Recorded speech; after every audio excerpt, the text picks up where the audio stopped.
वो बचपन से तो ये नहीं सोच के आए थे कि मुझे प्रधानमंत्री बनना है, देश का प्रधान सेवक बनना है, ऐसा तो उन्होंने नहीं सोचा था। जो स्टार्टिंग का लाइफ है बहुत ही बहुत ही स्ट्रगलिंग था, हमें पता भी है उनकी लाइफ पहले बहुत स्ट्रगलिंग थी। कैसे प्रधानमंत्री की कुंडली देश को भी प्रभावित कर सकते हैं। जो बिल के बारे में हमने कभी सोचा नहीं है कि हमारे देश में ये सब बिल आ सकते हैं, हर कोई चाहते हैं ये सब बिल आना, पर कब आ सकता है, कैसे हो सकता है, कुछ पता नहीं। रेंज उनसे ज्यादा कोई सोच भी नहीं सकता है, प्लान भी नहीं कर सकता, कर भी नहीं सकता है। So he is the one. ये संन्यास वाली बात तो एकदम नहीं, आई कंप्लीटली डिस्कार्ड इट, मतलब मैं उसको पूरी तरह कैंसिल कर रही हूँ, ये कैमरा में बता रही हूँ।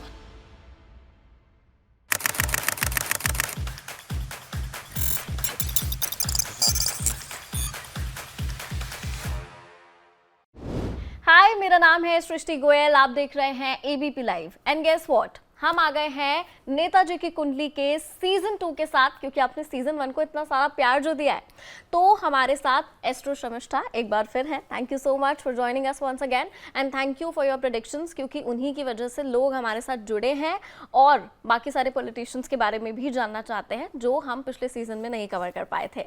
तो नेताजी की कुंडली के सीजन 2 की शुरुआत हम जिनकी कुंडली के साथ करने वाले हैं उन्हें किसी इंट्रोडक्शन की जरूरत नहीं है, तो सीधे बता देती हूँ। सीजन 2 के इस पहले एपिसोड में हम बात करने वाले हैं देश के प्रधानमंत्री नरेंद्र दामोदर दास मोदी की। भारत के प्रधानमंत्री, विश्व भर में लोकप्रियता। पीएम मोदी ने अपने राजनीतिक करियर की शुरुआत 1987 में भारतीय जनता पार्टी में शामिल होकर की। उन्होंने पार्टी में विभिन्न पदों पर कार्य किया और 2001 में गुजरात के मुख्यमंत्री बने। उनके नेतृत्व में गुजरात ने महत्वपूर्ण विकास किया और आर्थिक रूप से मजबूत हुआ, और ये गुजरात मॉडल ही पीएम मोदी को दिल्ली ले आया। 2014 में नरेंद्र मोदी ने भारत के प्रधानमंत्री के रूप में शपथ ली और तब से ही वो देश का नेतृत्व कर रहे हैं। वैसे तो देश के अधिकतर एस्ट्रोलॉजिस्ट उनके बारे में अपनी अपनी प्रेडिक्शंस पहले से ही दे चुके हैं, उनकी कुंडली पढ़ चुके हैं, लेकिन आज हम एस्ट्रोलॉजर शर्मिष्ठा से जानेंगे कि क्या वाकई पीएम मोदी के इस टर्म को खत्म ना करने वाली थ्योरी में कोई सच्चाई है, और क्या देश और प्रधानमंत्री की कुंडली आपस में जुड़ी है। तो चलिए शुरू करते हैं। Thank you so much for joining. तो शर्मिष्ठा जी, जैसे मैंने अभी मेंशन किया कि हम देश के प्रधानमंत्री के बारे में बात कर रहे हैं, और ऐसे शायद ही कोई एस्ट्रोलॉजर्स होंगे जिन्होंने अपनी प्रेडिक्शंस उन्हें लेकर नहीं दी हैं। तो हम कुछ ऐसी बातें उनके बारे में करते हैं जो शायद लोगों ने सोची नहीं है, जिसके बारे में लोग बात नहीं करते हैं। कुछ जेनरिक चीज़ों के बारे में तो सब बात करते हैं, जैसे मैंने कहा कि वो संन्यास लेने वाली बात कितनी सच है, वो भी आपसे ज़रूर जानेंगे। लेकिन सबसे पहला मेरा सवाल ये है, मीडिया अपने पॉइंट ऑफ व्यू से एक छवि सालों से दिखाती रही है, जो अब हमारे प्रधानमंत्री हैं, पहले चीफ मिनिस्टर रहे, तो लेकिन उनकी कुंडली क्या कहती है? क्या नरेंद्र मोदी की कुंडली पहले से ही बताती थी कि उनके जीवन में इतना बड़ा राजयोग है, इतने सालों से वो सत्ता में है? उनका व्यक्तित्व कैसा है, उनकी पर्सनालिटी कैसी है? जैसे हमने पहले के सीजन के एपिसोड्स में भी बात की थी, आपने सारे पॉलिटिशियंस के बारे में बताया कि उनका व्यक्तित्व कैसा है, उनका नेचर कैसा है उनकी कुंडली के हिसाब से। तो प्रधानमंत्री नरेंद्र मोदी के व्यक्तित्व के बारे में आप क्या कहेंगी? ये आपने बहुत सही पॉइंट कहा है कि दुनिया भर के नेशनल, इंटरनेशनल, वेस्टर्न एस्ट्रोलॉजर, उन लोगों ने भी जो है मोदी जी के कुंडली के बारे में बहुत सारी बात किया है, क्योंकि वो है तो इंडियन पर एक इंटरनेशनल फिगर है ना, बहुत बड़ी उनकी स्टेचर है। तो अगर उनकी कुंडली जो है, वो उनका जन्म तारीख है 17 सितंबर 1950, 1150 के आसपास, और around mid Noon you can say, और बधनगर में है, तो उस हिसाब से उनकी कुंडली बनती है स्कॉर्पियो लग्न की, मतलब वृश्चिक लग्न की। उनका राशि भी वृश्चिक है, उनके लग्न भी वृश्चिक है। तो और उस हिसाब से अगर देखो कि उनकी 5 प्लैनेट केंद्र में स्थिर राशि में बैठे हुए हैं, तो हम जो मोदी जी का देखते हैं ना, एकदम फार्म पर्सनालिटी, वो हिलते नहीं। उनके वाटर साइन में है ना, सिर्फ एक राहु बैठे हुए हैं, और चंद्रमा वहाँ नीच का हो जाता है, मंगल अपने राशि में। सो ये सारा देख के समझ में आता है कि इमोशनली नॉट ड्रिवन, वो हम देखते भी है ना। तो मोदी जी के जो भी कैरेक्टरिस्टिक्स हमने अब तक देखा है, मैं बोलूँगी 80% ही is more or less same, very firm, very उसको आप कोई दूसरे के बारे में बात करते तो हम कहते बड़ा जिद्दी है, but he is a leader, तो हम क्या कह रहे हैं, he is a very firm. जो भी वो डिसीजन लेंगे वो एकदम कड़क, एक चीज़ को 1000 बार 10,000 बार कर सकते हैं। Is a very very perfectionist, बहुत बार। मतलब जब आपकी फिक्स साइन में, स्थिर राशि में 5 प्लैनेट आ गई है, मतलब आप तब तक चीज़ों को नहीं छोड़ते जब तक आपने जो एक लेवल सोच के नहीं रखा है, वहाँ तक जब तक आप नहीं पहुँचते हो। So he is very much perfectionist, he is discipline routine तो हमें पता ही है उनकी बहुत ही डिसिप्लिन ओरिएंटेड है, पर एक चीज के पीछे जो परसिवरेंस जिसको कहते हैं, अरे धमाकेदार मतलब परसिवरेंस उनके पास, एक चीज के पीछे लगे रहना और जिद्दी, मतलब उन्हें मन में ले लेते हैं। जब जब स्कॉर्पियो में आपकी चंद्रमा आ जाती है और उसकी स्कॉर्पियो का जो मालिक है मंगल भी वहां पे बैठा हुआ है वृश्चिक राशि का, तो मतलब जिद है कि नहीं ये करके ही दिखाना है। बहुत सारे लोग की जिद होती है पर जिद धीरे धीरे विथ टाइम निकल जाती है, वो उस पर बने रहते हैं, परसिवरेंस जिसको इंग्लिश में हम कहते हैं, बने रहना। और तो वो आपने जहन बोला में ले लेते हैं। राहु है, तो क्या वो काम रोकता भी है, डिफिकल्ट भी बनाता है? किस चीज़ अगर का? वो, आपने कहा कि उनकी कुंडली में राहु है, राहु तो सबकी कुंडली में है, तो डिफिकल्ट बनाता है? राहु डिफिकल्ट चीजें नहीं है, मैं बोलूंगी वो अपने लिए डिफिकल्टी रखता है, क्योंकि वो अपने लिए यहाँ पे सोचते हैं, यहाँ नहीं अच्छा। सोचते हैं। So his benchmark is over, क्योंकि वो परफेक्शनिस्ट है। मैं ये नहीं बोलूंगी वो, क्योंकि वो बचपन से तो ये नहीं सोच के आए थे कि मुझे प्रधानमंत्री बनना है, देश का प्रधान सेवक बनना है, ऐसा तो उन्होंने नहीं सोचा था। और अगर आप कुंडली देखेंगे तो जो जितने भी एस्ट्रोलॉजर है बड़े बड़े, बहुत ग्लैमरस बातें बोलते हैं उनके कुंडली के बारे में, एक्चुअली कुंडली देखो तो बहुत ज्यादा ग्लैमरस कुछ नहीं। यही लग्न का मालिक जो है मंगल, वो नवांश में नीच का है, दशांश में नीच का है, ये सारी चीजें तो है। कुंडली देखो तो ऐसा लगता है it's very very very nominal, एक नॉर्मल कुंडली है, नथिंग ग्लैमरस ओवर हियर। पर ये वही इंसान की कुंडली है जो कभी कोई इलेक्शन नहीं हारे आज तक, और इतने सारे 3 टर्म 3rd टर्म उनकी प्रधानमंत्री बन के चल रहा है।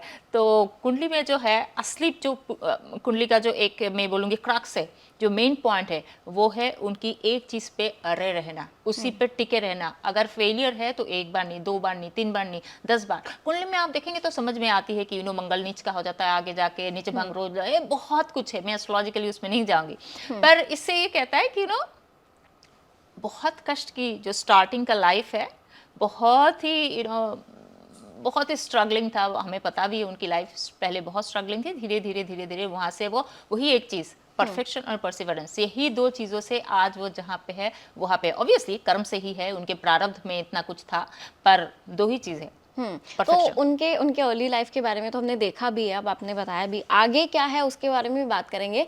लेकिन मुझे याद है कि यहीं इसी स्टूडियो में हमने 2025 स्टार्ट होने से पहले एक शो किया था, उसमें आपने प्रेडिक्ट किया था कि इस साल में बहुत ज़्यादा बिल्स पास होंगे, पॉलिसी मेकिंग का ईयर रहेगा, और ऐसा हुआ भी। आपने वक्फ बिल की बात की थी और वक्फ बिल आया भी संसद में, पास भी हुआ।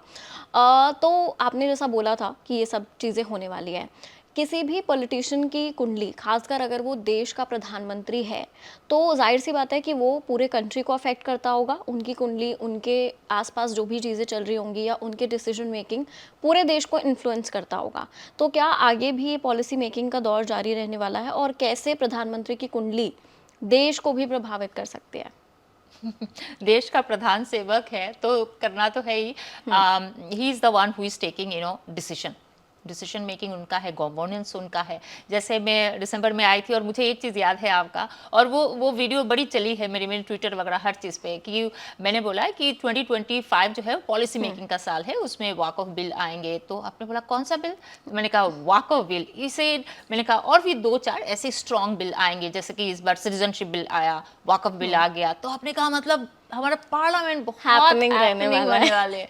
तो वो जो लाइन था ना, वो बहुत ही सही था, दैट वाज सो एप्ट। और हमारे पार्लियामेंट इस बार 3 बजे 3:30 बजे तक रात तक चली है ना, इट वाज अमेजिंग। तो ये मेरा कहना है, 2 बिल ऐसे आ चुकी है, ऐसे कोई एक बिल और आ सकती है, क्योंकि 2-3 बिल सितंबर के आसपास तक हो जाना है। May be one nation one election, yes, या फिर यूनिफॉर्म सिविल कोड भी हो सकता है। So it can be anything, population करना, बहुत सारा चीज़ है। इनमें से वही 2-3 में से कुछ एक स्ट्रिक्ट बिल, जो बिल के बारे में हमने कभी सोचा नहीं है कि हमारे देश में ये सब बिल आ सकते हैं। हर कोई चाहते हैं ये सब बिल आना, पर कब आ सकता है, कैसे हो सकता है, कुछ पता नहीं। बट अगर होना है तो 2025। तो जैसे हम अभी देख रहे हैं, अभी हमने देखा पहलगाम में अटैक हुआ, तो उसको लेकर इस वक्त देश में एक्चुअली वाकई बहुत आक्रोश भी है, और लोग एक ही चीज़ बोल रहे हैं कि न्याय चाहिए, बदला चाहिए, न्याय चाहिए, बदला चाहिए। तो क्या ऐसी सिचुएशन बन रही है कि इंडिया और पाकिस्तान वॉर में इन्वॉल्व हो सकता है? क्या प्रधानमंत्री की कुंडली में ऐसा कुछ है कि इस तरह का कोई बड़ा वॉर या ऐसा कुछ जिसमें इंडिया अभी आने वाले समय में गिर सकता है?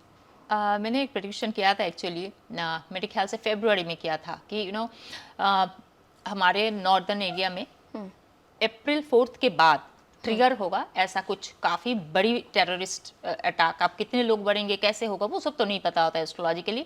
और मोदी जी के लिए ये जो है ना मई जून जुलाई अगस्त, ये सब टाइम ऑलमोस्ट नवंबर तक थोड़ी सी उनके लिए मुश्किल टाइम, स्ट्रगलिंग टाइम है, बड़ा मुश्किल है, जिस वजह से वो अपने आधा दौर पूरा करके वो वापस आए सऊदी से ना। बहुत बहुत सीरियस मैटर अभी चल रहा है। और मोदी जी की जो है ना अभी अगस्त सितंबर से केतु का भी अंतर्दशा शुरू हो जाएगा, तो वो प्रधान, जैसे मैंने कहा, ही is the one who is leading. उनको अपना डिसीजन चलाना है, तो उनके हिसाब से ही हम पूरी कुंडली देखते। देश का एक कुंडली होती है, भारत का एक कुंडली है, क्योंकि जो भारत का जो जिस दिन से हमारी आज़ादी हुई है, कॉन्स्टिट्यूशन जहाँ से हुआ है, वहाँ से एक कुंडली हम देखते, फाउंडेशन चार्ट जिसको बोलते हैं। और जो देश चला रहे हैं उनके हम हॉरोस्कोप देखते, क्योंकि बाकी इतने करोड़ों लोगों का तो कुछ हो नहीं सकता है। So that's how we relate, हम एक दूसरे से रिलेट करते हैं।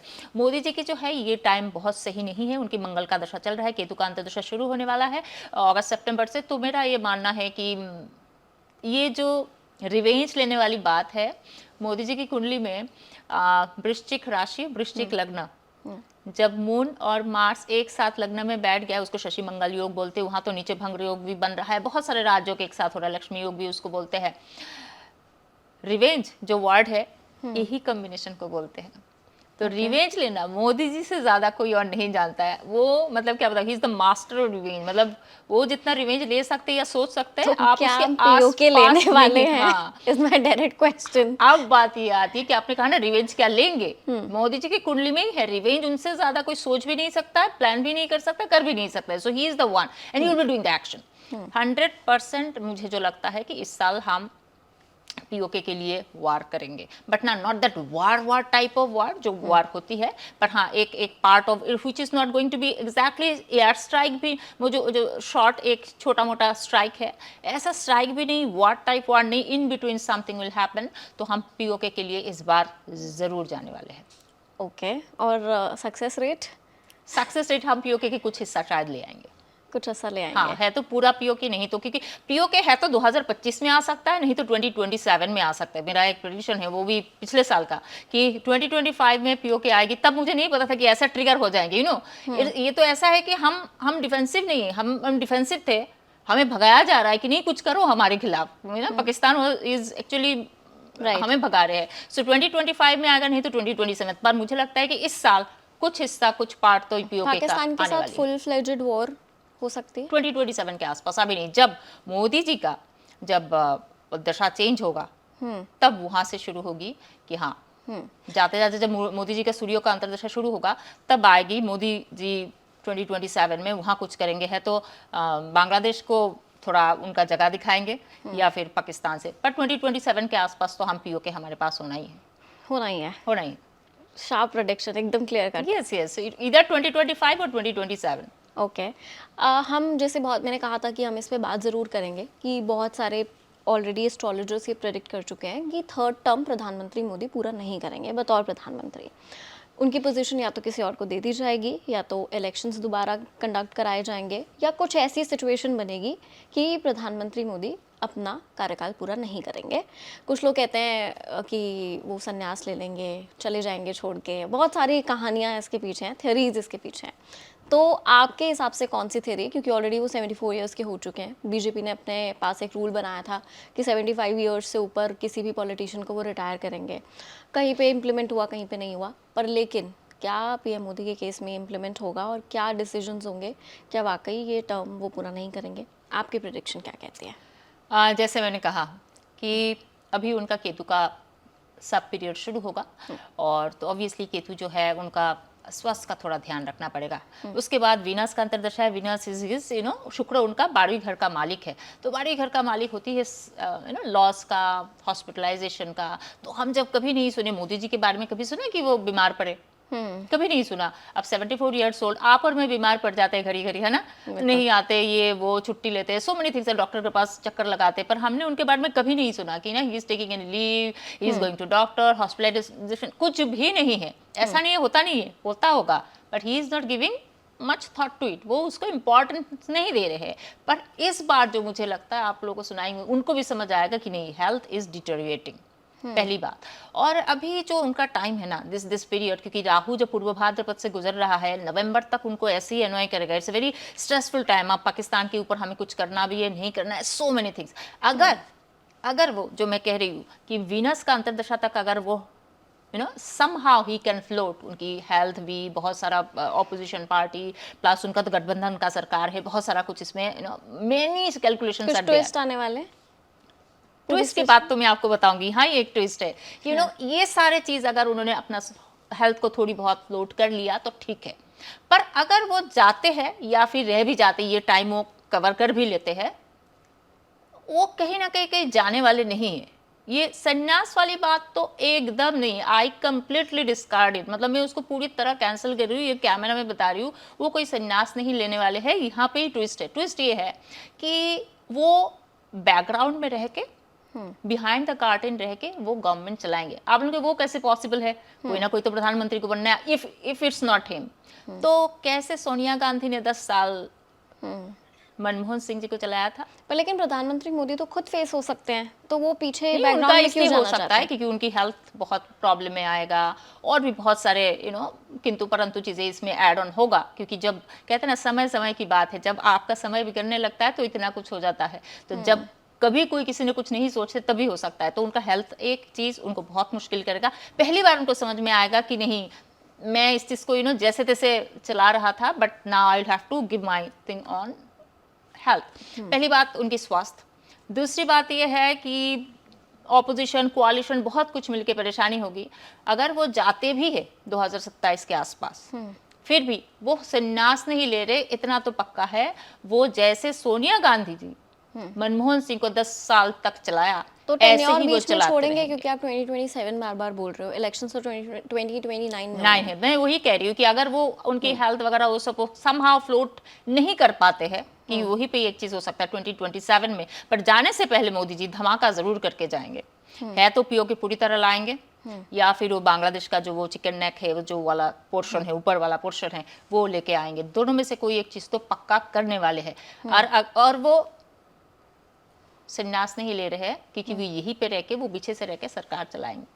ओके, तो आपने बोला कोalition में गड़बड़ है, क्या नीतीश कुमार फिर पलटेंगे? क्योंकि अब बहुत सारे चीजें इनमें से कोई करेंगे, इसका अपडेट हम देते रहेंगे। बट कुछ तो ये सारा चीजें भी क्योंकि आएगी। मुझे याद है जब हमने नीतीश कुमार की कुंडली की थी इन दिसंबर में, हमने वो शूट किया था, आई थिंक जनवरी एंड में हमने पब्लिश किया था। तो आपने एक प्रेडिक्शन किया था, मैं इसलिए इसको दोबारा हाईलाइट कर रही हूँ क्योंकि बिहार में इलेक्शंस हैं। तो आपने बोला था कि कुछ भी हो, नीतीश कुमार कहीं भी रहे, सीएम नीतीश कुमार बनेंगे। तो are you still on your prediction? वो चंद्रबाबू नायडू भी हो सकता है, ये भी हो सकता है, पर उनको बहुत ही ऑपोजिशन, मतलब बिहार में इलेक्शन है, सीएम नीतीश कुमार ही बनेंगे, इस इसके बारे में हम बात करें। मोस्टली उसी उनका ही है, क्योंकि सी डेट्स, ऑपोजिशन में कौन खड़ा है, वो बहुत कुछ देखना होता है, पर मोस्टली नीतीश कुमार ही जीत के आएंगे। नीतीश कुमार ही जीत पर जाएंगे। इससे भी बड़ी बात यह है कि जो लोग सोचते हैं, जितने भी एस्ट्रोलॉजर, जितने भी लोग, क्योंकि मोदी जी को बहुत लोग चाहते भी है, ऑपोजिशन तो है ही है, मोदी जी को बहुत लोग चाहते भी है, और वो लोग सोचते कि मोदी जी कहीं ना जाए। उनके लिए तो ये एक अच्छी खबर है कि जैसे आपने सोनिया गांधी जी को देखा है कि वो 10 साल मनमोहन सिंह जी की जो कुर्सी उन्होंने ही संभाल लिया है पूरा। He was just तो आप ये इंडिकेट कर रहे हो बेसिकली कि इट्स नॉट इम्पॉर्टेंट कि वो नीतीश कुमार ही हो, और वैसे भी अकेले वो कोalition तोड़ते हैं तो उससे कोई फर्क भी नहीं पड़ेगा करंट गवर्नमेंट पे। तो बेसिकली यू आर सेइंग कि मल्टीपल फैक्टर्स की वजह से ऐसी सिचुएशन तो बनेगी 2027 के बाद। पर उनको जाने की, जो आप कह रहे हो कि वो कुर्सी छोड़ सकते हैं, उसकी बहुत ज्यादा संभावनाएं नहीं है एकदम नहीं है, ऐसी मतलब बात आप कह रहे हो tenure पूरा करेंगे। 50-50 वो टेन्योर पूरा कर सकते हैं, if at all it's not, क्योंकि उनकी हेल्थ के ऊपर किसी का कुछ क्या नहीं है, then still he will not be taking any संन्यास नहीं लेने वाले। और हैंड ओवर का कंट्रोल जैसे आपने बोली दी ऑलरेडी कि वो पीछे से सरकार चलाएंगे, तो सत्ता में वही आएगा जो मोदी जी चाहेंगे, जाहिर सी हाँ, बात है। क्वेश्चन ये है मनमोहन सिंह कौन बनने वाले हैं। असली क्वेश्चन ये है। ठीक है, ये शायद हम किसी और साल के प्रेडिक्शन वीडियो को जब हम करेंगे तब बेहतर जान पाएंगे। ठीक है, तो जैसे हमने हर पॉलिटिशियन के बारे में आपसे पूछा था कि अगर वो ये नहीं होते, यानी कि पॉलिटिशियन नहीं होते, उनका ऑल्टरनेटिव प्रोफेशन क्या होता? तो अगर नरेंद्र मोदी इस वक्त भारत के प्रधानमंत्री नहीं होते, पॉलिटिशियन नहीं बने होते, तो वो क्या होते? कुछ ऑपरेशन संभालना, एडमिनिस्ट्रेशन संभालना, उस टाइप का ही कुछ करते, because he is very good in routine work. Doing the same thing again. थोड़ी बहुत लोगों का जो सर्विस ओरिएंटेड की लोगों का बहुत अब पंचायत में बैठ के भी आप एडमिनिस्ट्रेशन देख सकते हो और प्रधानमंत्री की कुर्सी में बैठ के भी देख सकते हो, लेवल अलग है पर थोड़ी बहुत वो इस टाइप का ही काम करते हैं और कुछ नहीं। He is good on that only. ठीक है। एक क्योंकि वर्ल्ड लीडर के तौर पर भी उनकी इमेज है, जैसे आपने शुरुआत में बोला भी था, तो जैसे मैंने पहले भी बोला, आपने भी बोला कि कॉम्बिनेशन हमारे देश की कुंडली और प्रधानमंत्री की कुंडली का कॉम्बिनेशन अगर हम देखें तो उससे प्रेडिक्ट किया जा सकता है। तो इस वक्त हम देखें तो वर्ल्ड में भी बहुत अप्स एंड डाउन्स हैं, बहुत जगह पर वॉर है, सब कुछ है।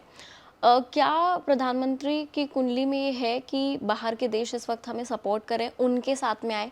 क्योंकि एक टू फेस चीज़ें दिख रही है। अभी आप पहलगाम अटैक को एक एग्जाम्पल के तौर पे देख लो, तो अमेरिका एक तरफ से तो बोल रहा है कि हम भारत के साथ खड़े हैं, पर लेकिन फिर वही अमेरिका है जो पाकिस्तान को पीछे के दरवाजे से फंड भी करता है, आतंकवाद खड़े होने में भी हेल्प करता है। तो क्या इस वक्त प्रधानमंत्री मोदी के साथ वो लोग खड़े हैं एक्चुअली? चीन भी कह दे रहा है कि हम आपका साथ देंगे, तो एक्चुअली वो देंगे? नहीं, चाइना तो साथ नहीं देगा एकदम ही नहीं, क्योंकि चाइना इज समवन हु वो ही चाहते हैं कि हमारी इकोनॉमी डाउन हो, वही चाहते हैं कि हम उलझ के रह जाए, वही चाहते हैं कि हम सारे परेशानी में आए। तो चाइना तो किसी भी कीमत पे नहीं है। एंड फॉर द टाइमिंग फिलहाल तो मैं क्या बताऊँ, फॉर ए चेंज हमारे जो मिस्टर ट्रम्प है अमेरिका के प्रेसिडेंट, वो तो कह रहे हैं कुछ नहीं, तो फिलहाल तो बाकी लोग करेंगे, कोई कुछ नहीं बोलने वाला है, क्योंकि रशिया हमारी तरफ से ऑलरेडी है। और फिलहाल चाइना और कुछ मुस्लिम कंट्री छोड़ के कुछ, वो भी सारे नहीं है क्योंकि सऊदी वगैरह तो हेल्प करेंगे, हेल्प तो नहीं चाहिए हमें, हमें सपोर्ट चाहिए एक्चुअली। तो सपोर्ट करेंगे, और सपोर्ट ना भी करे इससे कोई लेना देना नहीं है। मोदी जी को जो करना है वो करेंगे, और इस बार तो करेंगे। वो मई के अंदर आपको दिखेगा, मई जून के अंदर वो करेंगे। हाँ, एग्जैक्टली इंस्टेंटली तो कुछ नहीं करेंगे। ठीक है, आपने बोला कि पीछे से सरकार चलाएंगे, कितने टाइम तक चलाएंगे? उसके बाद कितने टाइम तक उनका इन्फ्लुएंस रह सकता है? वो आप उतना नहीं पता क्योंकि उनकी भी क्या हो रही है, पर एटलीस्ट एक टर्म तो पक्का ना। ओके, एक टर्म मोदी जी के नेतृत्व में होगा। यस, ठीक है, ठीक है। तो मेरे ख्याल से पहले आगे की सारी बातें हमने जान ली है, पर लेकिन कुछ हाइलाइट्स जो इस डिस्कशन के हैं वो मैं कंक्लूड कर देती हूँ। पहला तो ये कि 2025 या 27 तक या तो हम पीओके को ला रहे हैं, या बांग्लादेश के साथ हम ठीक ठाक कुछ लेकर आने वाले हैं। दूसरा प्रेडिक्शन हमारा हो गया कि प्रधानमंत्री मोदी कहीं नहीं जा रहे हैं, कोई संन्यास वो नहीं ले रहे हैं। हो सकता है कि वो अपना टर्म पूरा करें, और नहीं करेंगे तो बैकग्राउंड से सरकार वही चलाएंगे। ये हमारा एक हाईलाइट है। तीसरा हाईलाइट हमारा ये है कि जो रीजंस हैं उसके पीछे के, वो उनके हेल्थ से रिलेटेड हो सकते हैं, जिनको उन्होंने अभी कंसीडर नहीं किया, बट आने वाले समय में वो कंसीडर करेंगे। चौथा मेन हाईलाइट है कि जो वर्ल्ड लीडर्स हैं वो सपोर्ट करेंगे, और नहीं भी करेंगे तो जो मोदी जी ने प्लान किया है वो डेफिनेटली करेंगे, ऐसा उनकी कुंडली कह रही है। बहुत सामान्य कुंडली को उन्होंने अपने हार्डवर्क के साथ बहुत सुप्रीम बनाया, ऐसा आप कह रहे हैं। जैसा बाकी एस्ट्रोलॉजर्स बताते हैं कि इतना ग्लैमरस है, वैसा नहीं है। ये हमारे शायद मेन हाईलाइट है, एम आई राइट? यस। और एक लास्ट पॉइंट कि हम इस बार पीओके पूरा ना भी लाए, 2025 में ले आए तो बहुत ही बढ़िया। Part of it is coming and policy, एक और कोई स्ट्रॉन्ग पॉलिसी तो आने वाली है। Okay, great. तो भाई हमारी तरफ से तो हो गया है ये प्रेडिक्शन, एस्ट्रो शमिष्ठा की तरफ से हो गई है, लेकिन आपके अगर कुछ सवाल है तो कमेंट सेक्शन में ज़रूर बताइएगा, और किन पॉलिटिशियंस के बारे में आप जानना चाहते हैं ये भी कमेंट सेक्शन में ज़रूर शेयर कीजिएगा। और पिछले सीज़न को इतना सारा प्यार देने के लिए thank you so much. Thank you for watching.